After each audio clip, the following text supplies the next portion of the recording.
So sa contactor, no, mayroong terminal yan na L1, L2, L3 at saka T1, T2, T3. So dito sa L1 hanggang sa L3 ay line side yan. Then dito sa baba is T1 hanggang T3 ay load side o yung sa motor. Then itong pang-apat na terminal na to, so NO, so normally open yan. So meaning yan yung pang auxiliary mo. So compare sa mga contact dito sa tatlo, mas high ampere yung contact nito o yung rating compare dito sa NO na to. So ito ay mas mababa ang rating ng contact nito dahil auxiliary lang to.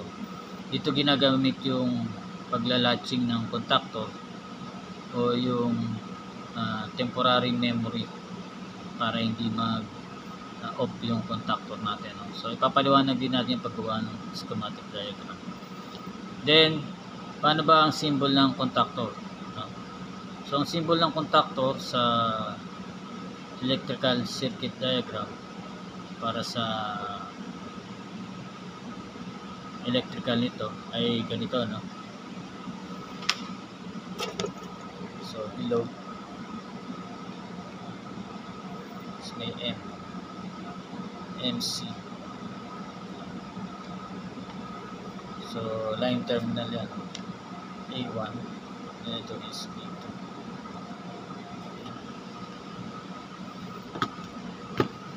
So ito yung basic symbol ng contactor, no? Merong bilog and dalawang terminal is yung A1 at saka yung A2. So MC meaning magnetic contactor yan. So kailangan mong supplyan niya para mag-energize yung contactor. Then mag-connect yung mga contact na need mo para sa application.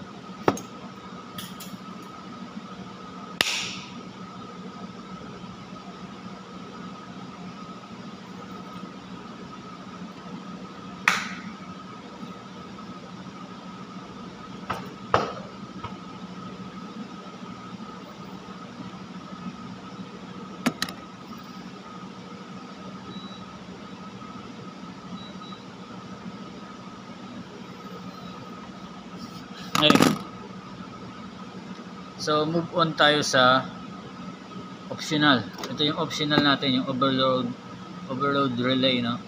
So ang purpose nito ay para mag-trip siya o mag-disconnect siya sa main source doon sa contactor. So meron din reset button yan. Then ang dinedetect nito is yung high current pag single phase yung load mo. So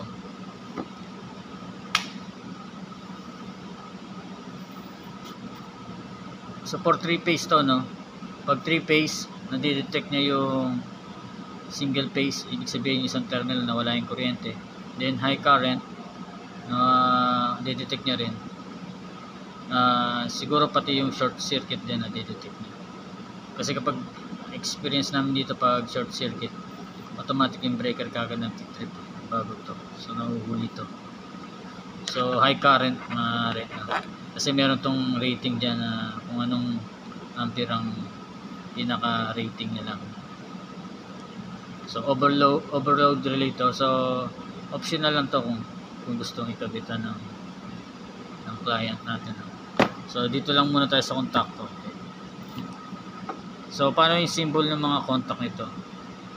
So ang symbol ng mga contact nito is ganito.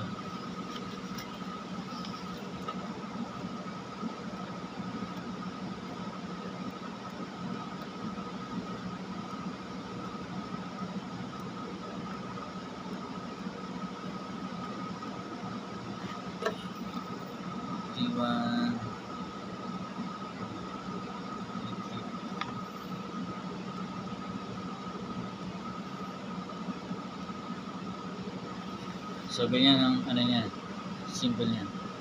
So puro normally open din yan. Iba lang ang symbol nito dito sa ito yung push button natin. And ito yung mismo contactor. So mapansin nyo kapag nagkaroon ng energize yung contactor, magpo-close yan. magiging ganito yan.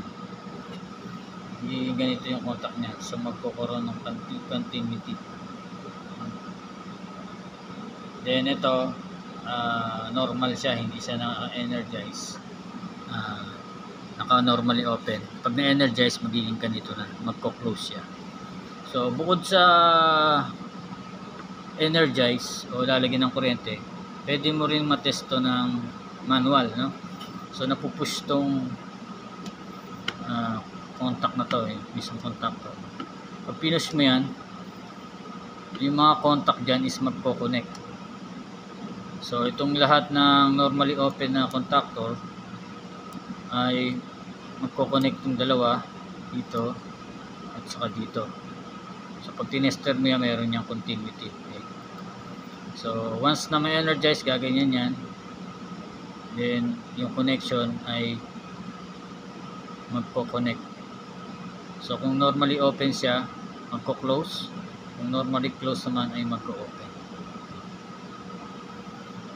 So meron pang isang contact dito, ayan, mapapansin niyan. So ito naman is normally close. Wala lang siyang indicator pero normally close yan. Kasi auxiliary nga to.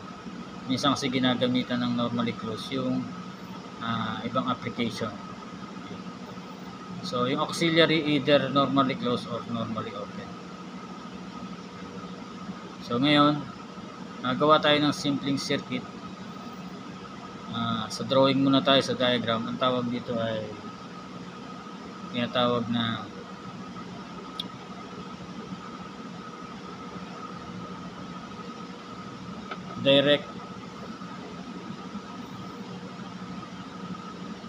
direct motor starter.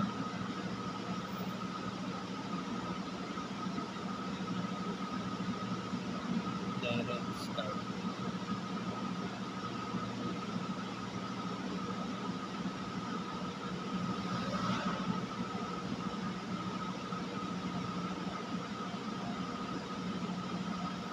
So ito yung diagram, no? So kailangan natin muna ng normally close. So paggawa ng diagram, so ganito yung pinaka basic, no? Nagawa tayo ng line 1. So ang tawag dito sa gagawin nating diagram ay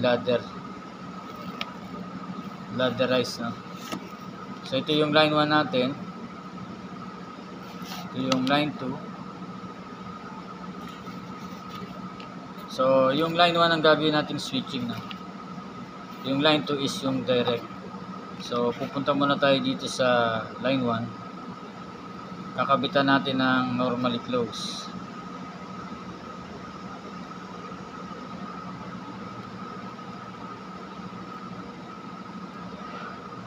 NC. And then, isusunod natin yung normally open.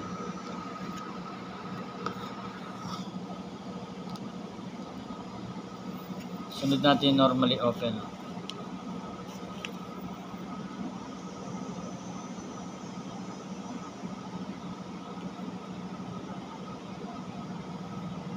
And off.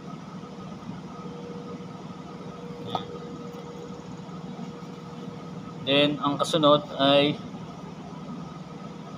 yung contactor. MC.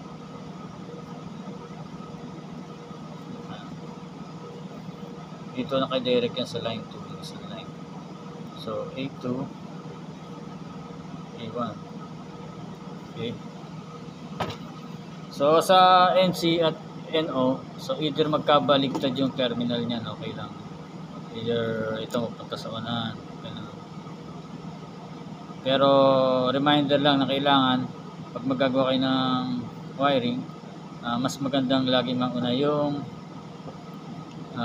stop button, no? Bago yung start button. Okay. Although pwede rin naman, kaso merong may instance na na minsan nagloloko yung circuit, no? So mas maganda talaga mauna yung start button. Okay, ito sa ginawa natin circuit na to, ano mangyayari dito?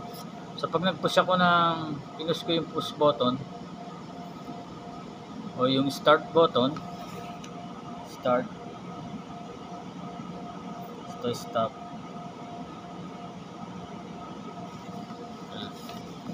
may energize yung MC o yung magnetic contactor kasi yung current magpo-flow papunta rito.